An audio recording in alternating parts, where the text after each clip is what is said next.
Welcome back to Sex and Space, where we explore sex across all of its infinite dimensions. Today we've got an interview for you that I had with the wonderful Tina Horn. She's a writer, podcaster, sex worker, and educator.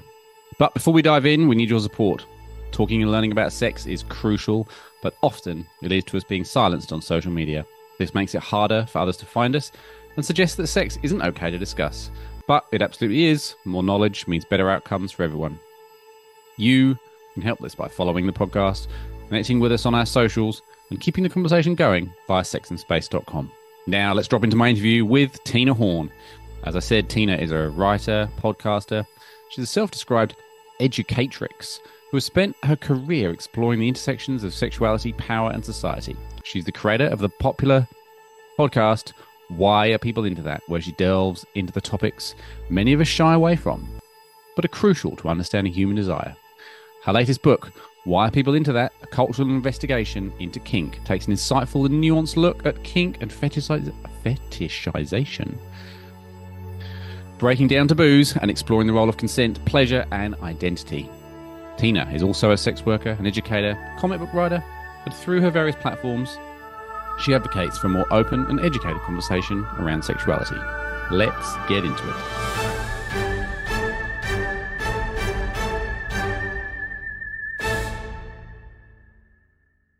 Super duper happy to have you here. Welcome to Sex and Space, Tina. Thank you very much for your time. Thank you so much for having me. I'm excited to be here. Awesome, exciting. Yeah, this should be. This is the book. Why are people into that? It's really got me thinking. Good. I'm really enjoying it. But tell me more. What are you thinking about?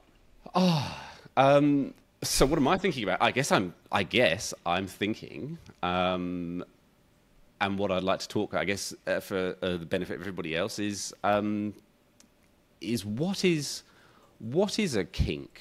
I think because a kink versus a fetish is quite interesting. I was also thinking about that when it comes down to people saying things like, "Oh, I've got a type," or "I've got this thing that I like." Where do the sort of the lines sort of cross over? If you could, what do you think on that one? I love that you brought up a type, like a type of person that someone is attracted to, because I think that thinking of kinks or even fetishes more along those lines is actually very beneficial to society and culture. And part of how I talk about it in the book is it being a matter of taste, right? So you might have a predilection for feet, for example, and that doesn't mean that there's no kind of sex that you can have that does not involve feet in some way, which is sort of the pathologized definition of a fetish, to answer your question. Yep. But I think that the more that we think of erotic tastes and we think of kinks as erotic tastes, then we realize that they'll change throughout our lives, and that also that ideas that we have about where they come from and why people are into them, that thinking of them as tastes can kind of help us to break out of patterns that we might have or taboos that society might place on us or on anyone about what type of person is into that, and can really kind of like help us think outside the box. So that's how I see it. Yeah, that's where I landed with it, actually, because I think, or at least where it's percolating kind of is that there is maybe a spectrum, and we'll talk later about the chapter in your book on feet, which I think is a great analogy for that spectrum on what people understand as quite mainstream, and then all the way to having your nuts stamped on by by feet or dirty, sweaty feet or all of the stuff. So yeah, we'll talk about that in a minute. Is that the opposite of mainstream in your mind? No, I don't know. I just think it's the sort of thing that people might not have necessarily put into the categories or thought like, oh, okay, that's a thing for some people. But I'm sure that there's much more that you could tell us about that would surprise a lot of people about trampling. Yeah. Yeah. But I think it's true. Yeah. But no, it's interesting, isn't it? Because the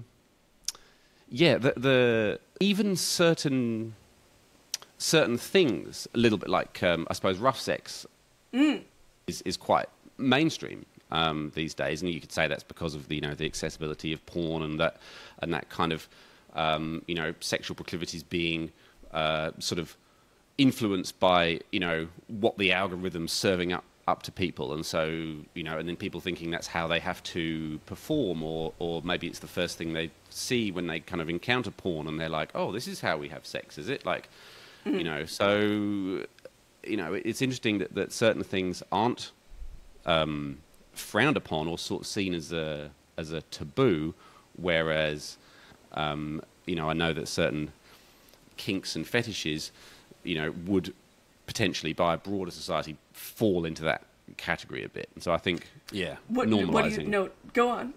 Well, I was just thinking that the book does a really good job of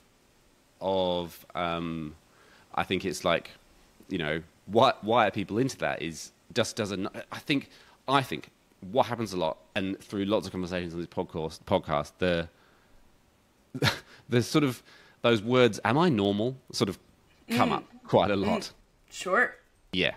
And I think the book does a lot to open people's minds to how they think about themselves and other people, and be just like, hold on a minute, maybe there is no normal. Maybe I am normal. Yeah. Well, thank you so much for saying that. I really hope that is true, and that bears out the longer that the book is out. And I'm curious, how would you define rough sex? Well, I don't know. I think that again, it's a term that I just sort of plucked out of the sort of zeitgeist that's floating around out the window. I think what I meant by that is the mainstream understanding of it, probably, which would be my understanding of it. I wouldn't, an all-encompassing, I don't know, bit of choking here and there, probably. Yeah, I'm sure it gets rougher, right? Sure. Yeah. Definitely. And I would say that there's some sex that I would call rough that I would also call kinky, and some sex that I would call rough that involves choking, and I would definitely encourage people to really, with all kink, BDSM, fetish sex, to if there's something that you are curious about whether or not you're into it, getting educated on what are the ways of that you can enjoy these things, or you're making risk-aware assessments, and really understanding the physiology and the and also, that's right there in the name of my book, understanding sort of the cultural legacy of these different kinds of sex, and appreciating them for what they are and what they have meant to people. Mm-hmm. That was one thing in the book that I picked up on, actually, that when we sort of started to unpack this idea about a fetish is slightly more of an obsession. So is that sort of what you're talking about? It's like exploring an idea to its, broadest, or right into its corners kind of thing. Yeah, I think that an obsession can be a beautiful thing, but I think that the word obsession maybe has an association with, especially when it comes to sex, with maybe compulsive behavior, and even these ideas that are floating around that are not necessarily totally accurate in my view, like the existence of sex addiction. You know, sex is not a controlled substance, and the idea of porn addiction, porn is also not a controlled substance. And so, you know, if somebody is having issues with compulsive behavior related to their sex life or related to their porn viewing habits, that, you know, I'm no doctor, but, you know, things that fall under the definition, the medical or clinical definitions of, you know, you're watching porn to the point that it's interfering with your life, right? In the same way that, you know, drinking whiskey is interfering with your life, right?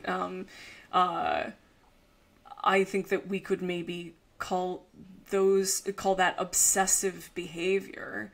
But also there's a positive element to obsession, which goes back to what I was saying about taste, or what we were discussing about taste, which is the idea of connoisseurship and the idea that, you know, that you might read a cigar connoisseur magazine because you are, and by the way, like cigars, there are cigar fetishists out there. Sure. People who love to be objectified as human ashtrays, and people who love to watch people smoke, and people who love to, you know, it's actually very popular in the like gay male fetish community, the idea of like the smell of smoke, right? So all of these different things might be something that someone is a connoisseur of, and they just like the way that it makes them feel, or they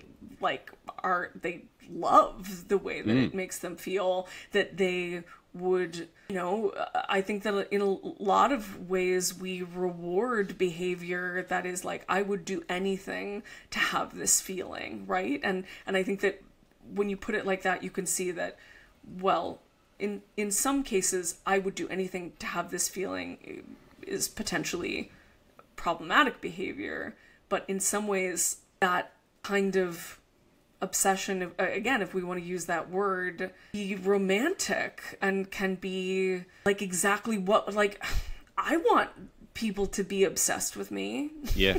you know? Like it's a beautiful feeling, right? So, and just like anything else, it is about balance. And so, you know, for everyone out there who is flirting with the idea of being obsessed with me, I ask you to just practice like a little bit of balance when it comes to that. Yeah. But no, I think there's so many other things that we're completely allowed to be obsessed with as well, right? And things that even give us pleasure. And so you can really lean into the pleasure thing. Maybe, you know, you're obsessed with vintage motorbikes. Maybe you're obsessed with cooking, you know, collecting plastic trolls, whatever it might be. And if you're collecting plastic trolls to the point that, you know, your relationships are suffering. You can't open a cupboard. We might say that that's an unhealthy obsession, and but yeah, I mean, exploring and experimenting with and knowing so much about vintage motorbikes, and you know, the different types of motorbikes and motorcycles and culture with those things, and this is so crucial, community related to shared interest, right? And that is what so much, I feel like that's so much of what's missing in a lot of mainstream conversation about sexuality, is how much certain kinds of sexuality can bring people together because of their shared interest. And that is absolutely something that I have seen in my sexual explorations, and, you know, continues to be a major part of my life to this day. You know, even people who I don't necessarily have sex with in like any definition of the term, and there's lots of definitions of that term, but are people that I feel connected to through sexuality, because, you know, and in particular if that sexuality is marginalized or pathologized or demonized in some way. So for example, fellow queer people for me, but also fellow kinky people, leather culture in particular is very much like a sort of a culture that is sort of organized around the idea of connection. And, you know, ultimately I think that connection, human connection, is one of the fundamentals of what people are looking for from sex, whether it is trampling somebody's balls in stilettos or like missionary procreative blah blah blah, you know. So like it's all about connection, baby. I think that's really interesting, actually. I think so if we just sort of rewind a little bit to someone who would you say that anyone who maybe has a nag in their mind that you know, there's maybe something that they want to explore that is either you know, pushed to the back of their brain because of maybe a mainstream you know, mainstream culture, you know, the taboo aspect of it. I mean, but they're curious about it. Is there a sort of coming out phase, for want of a better word, like, you know, the sort of where people have to, you know, realize that actually it's not shameful. You know, you're just prioritizing your pleasure here, and actually lean into it, and then all the positive things that can come with that. I'm sure you've got loads of examples of how. And I think there was an example in one of the story excerpts in the book where after a foot session, all the people involved went about their day feeling amazing. Yeah. Tell me some more examples about how leaning into your kinks and fetishes and the community and that thing about empowering your own pleasure, other people's pleasure, all that kind of stuff. Like, it must have, and also learning to communicate, learning to consent, all those things like that must just have sort of mind-altering, you know, implications in the rest of your life, I'd imagine. Am I right in that? Yeah, you're absolutely right. I mean, I think that it's all about the journey as much as the destination. That what could be more cliche than that? But I do think that, I mean, I'll tell you, by way of answering this, I'll say that I think that the most important thing that people can do, bring their desires and fantasies to life, is just fucking get started, man. Because there are gonna be moments that don't go the way that you planned, and you're gonna learn from those things, and the sooner that you get used to realizing that you will survive things like rejection, that you will survive things like maybe even being like experiencing being judged by others for what you like, and the more that you realize that all of those things are a feature, not a bug, of what it means to be a human experiencing pleasure and exploring your desires. You just, like, you gotta start trying, and maybe first time out of the gate you're gonna, like, all your dreams will come true, and that's fantastic. I feel very happy for you. It happens. It's totally not outside the realm of possibility, and we need to believe in those moments otherwise. never get started, but and then sometimes things are not going to go the way that you imagined, but that is true about all kinds of sex. And I think that we place a lot of pressure on maybe unconventional sex, that it needs to make all of our dreams come true to be worthwhile. We can't put pressure on. That's not really a fair thing to put pressure on sex to do. And we have to believe that the bad and the ugly are as good for us as the good, and that we will learn and grow through those experiences, and that is a part of being human. And do I wish that wasn't the case and that we didn't have to go through all of those trials and tribulations? I mean, maybe, but I don't know any other world, so I'm a bit of a pragmatist in that way. I figure let's do what we can with the world that we've got. Yeah, but I think absolutely great lessons for everybody in taking the kind of the rough with the smooth, taking the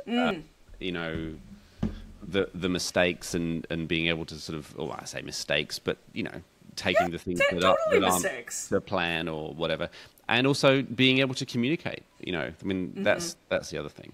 That's how you learn about communication. You can't just, you're not gonna know how to do that right away, and there's not one formula for getting it right, because it is about different people have different needs and are gonna communicate in different ways, and but all of that variation is what is so beautiful, again, about the experience and what makes it worthwhile. Yeah, absolutely. Can we talk about feet for a bit? I did love the chapter in your book about feet, because as I said, I think it really nicely, for me anyway, sort of, I guess, analogized everything from the fact that there is a sort of a bit of a mainstream understanding that certain people are into feet, and there's some jokes out there about Quentin Tarantino and all that kind of stuff, and it's kind of giggled at and laughed at, and then people are also, there's a side hustle, isn't there, of selling your feet pics and all this kind of stuff. But then or a main, for some it's the main hustle. Yeah, maybe it's you could be right. But it sort of beautifully also showed this like arc of, and for me, what's quite close to being this mainstream understanding, to all the way to, some of the more, I guess, I would call them, I don't know, niche, maybe. That's a good word. Niche kinks that involve feet. Can we talk about some of those? Some of the sweaty stuff and the pain thing. I mean, it's kind of, it just blew my mind a little bit, but cool. Yeah. Yeah, I mean, so if somebody is into feet, why are they into feet? And that's, you got to read the book and find out.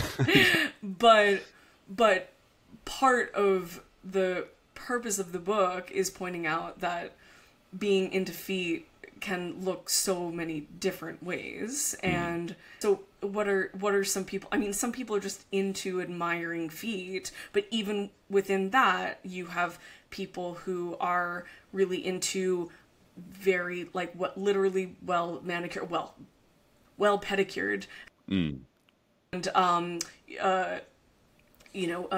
a clean, smooth, or like, there's definitely like a gender component, which doesn't necessarily even correspond to like what someone's gender identity or orientation is. You just might be into more feminine feet, you might be into more masculine feet, you might be into feet that really seem like they just came from the gym, you might be into all different, any style that you can imagine. And that, along with taste, that's something that I really try to talk about in Why Are People Into That, is that just because you're into something doesn't mean that there's only one way to be into it or one style of being into it. And then there are often intersections with other types of kinks, right? So you mentioned pain. You can imagine any kind of foot torture that you could come up with, and some things that I'm sure people have not even come up with yet. Anything torturous you can do to a foot. Sometimes people are into having their feet tortured. Some people are into torturing feet. Some people are into both. Some people are into massaging feet. Some people are into having their feet massaged. Some people are into really like pampering and pedicuring and all of those different kinds of things. Yeah, some people are into trampling, as we mentioned. Then for some people, it's very fetishy in the sense that it is just about the feet, but then for some people it is also about the erotics or maybe more conventional ideas about what you're doing with the feet. So some people enjoy receiving a foot job, or giving a foot job, all kinds of stuff. Yeah, it's amazing. I think and shoes, I didn't even bring up shoes. I mean, some people are into stilettos, some people are into engineer boots, some people are into sneakers, you know, and not everybody that is into feet is into shoes, but they often are. Some people are into socks, some people are into stockings, some people are into silk stockings, some people are into pantyhose, some people like wearing them, some people like seeing people wear them. Variety is the spice of life. Yeah. Just interesting to talk about that pleasure aspect and kind of embracing that. A lot of people, I guess, from different, we've had a lot of different guests on, and a thing that sort of comes up is that being deserving of pleasure, being worthy of pleasure, being able to kind of embrace it and kind of being okay with that, being able to communicate the kind of pleasure you want. Are these all the same hurdles for people that have kinks as well? Go on. Is it the same? And how do they get over that? How would you say or advise to get over some of those pretty normal hang-ups that people have? I think that there is sort of a magic to being kinky or queer or into fetish sex, in the sense that you need to come to an understanding of yourself and you're not working with the default programming, and so you get the opportunity really to, by the time you're out and exploring, think that you've probably gotten over a lot of those hurdles. But I also think that we never really stop struggling to feel deserving of pleasure and happiness and connection and all of those things. We just have to keep working on it. I mean, if I was going to give someone advice, I would say that anybody that is giving you advice that says this is what is definitely going to get you there is selling you snake oil, and being at peace with that sort of in between space is maybe more, I don't want to say the key to sexual happiness or satisfaction, but certainly a major. Yeah.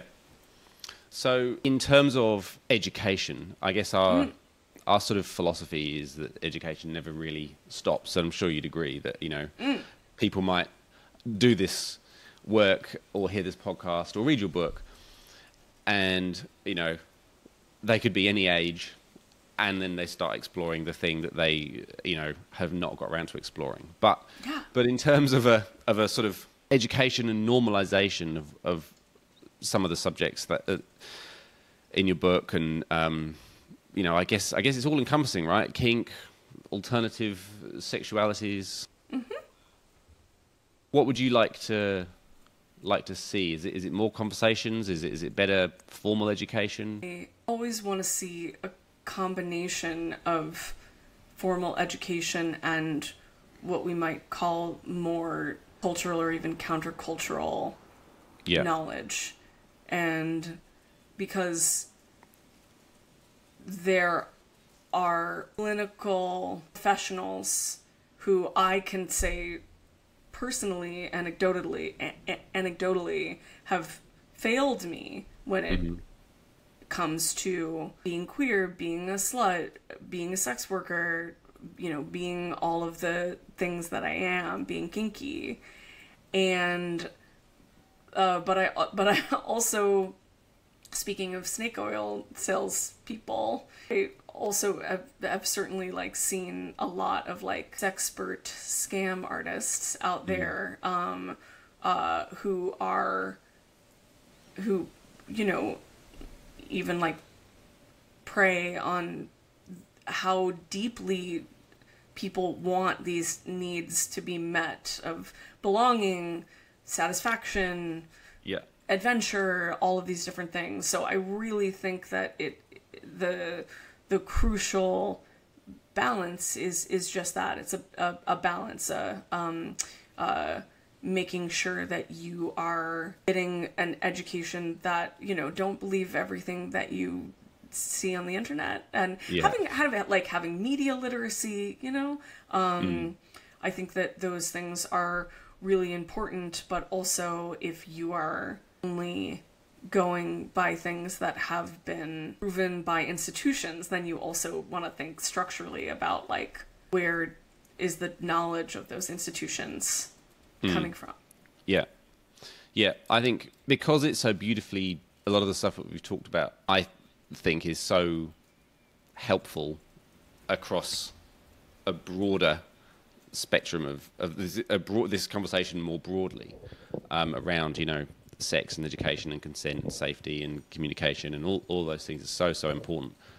I think you're absolutely right. I think there's a lovely dovetail, isn't there? That crossover almost of formal education, cultural education, and all of that stuff that's sort of put onto us, and those conceptions, misconceptions, and all that kind of stuff. So I also I want to put a plug in also for learning from art and entertainment, and recognizing that might not necessarily be about learning 10 facts, but learning more about technique through observation and paying attention to what you respond to and being self-critical about why am I responding to that. And conversation also, something that I can never say enough is how important I think it is for people to have platonic friends that they can talk about sex with. Don't just talk about sex with the people that you are having sex with. Talk about sex with the people that you're having sex with, please. But also, there are things that you're going to want to and need to talk about with the people that you're not having sex with, that are just so incredibly important. And that is so helpful for working through shame or working through this question of, am I normal? Yeah. It's really, can do conversation and friendship can do so much. Yeah. That's really good. Obviously the answer to the question is read my book. Why are people into that? A Cultural Investigation of Kink by Tina Horn. Yeah. Available now in hardcover, ebook, and audiobook. Audiobook as well. Yeah. Books are sold. Yeah. Yeah. For those who are curious and don't know where to start, it's the book. It's always the book. It's the book and your amazing podcast. I do, you know, we were talking about the term educatrix, but I do teach a lot of workshop series on everything from threesomes to anal sex to all different kinds of fantasies and different fetishes. So, you know, if people want to learn more about that, definitely make sure that you're subscribed to my newsletter, my website, which is tinahorn.net. And yeah, I'm always very, very education focused at this time in my life, and I do coaching and consulting as well. So if people really want that kind of like one-on-one exploration of whether you're normal and how to get what you want, that's something I offer as well. Brilliant. Absolutely brilliant. Yeah, I was going to say we probably run out of time now, but I was going to ask if you could share some of your best work stories, but I think people should read the book or listen to the book, and exactly. they'll all be in there. All right then. Well, thank you very much for your time. Thank you so much for having me. This has been wonderful. And well done with the book. I really think it's amazing. Thank you, Tim. I highly recommend it to everybody. And actually, I guess for different people, I'm finding the audiobook really, really nice as a sort of complimentary driving companion right now. So nice. Don't you know? I hope you don't crash. No. Nothing shocked me that much.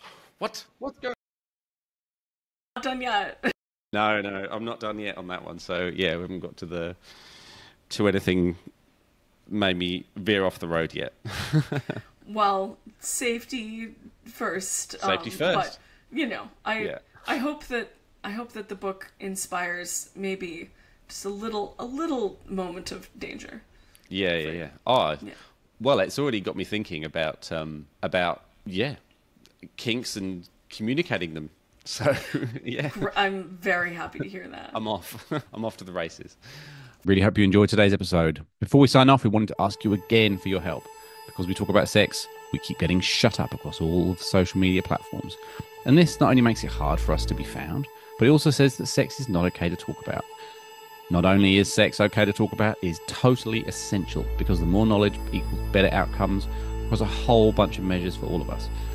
You can make a difference, and the thing we need from you is your active support. So please follow the podcast and sign up on our socials: Instagram, TikTok, YouTube, wherever you like. You can find us over at sexandspace.com and click on our social links from there. Until the next time, safe travels, and we'll see you on the next episode.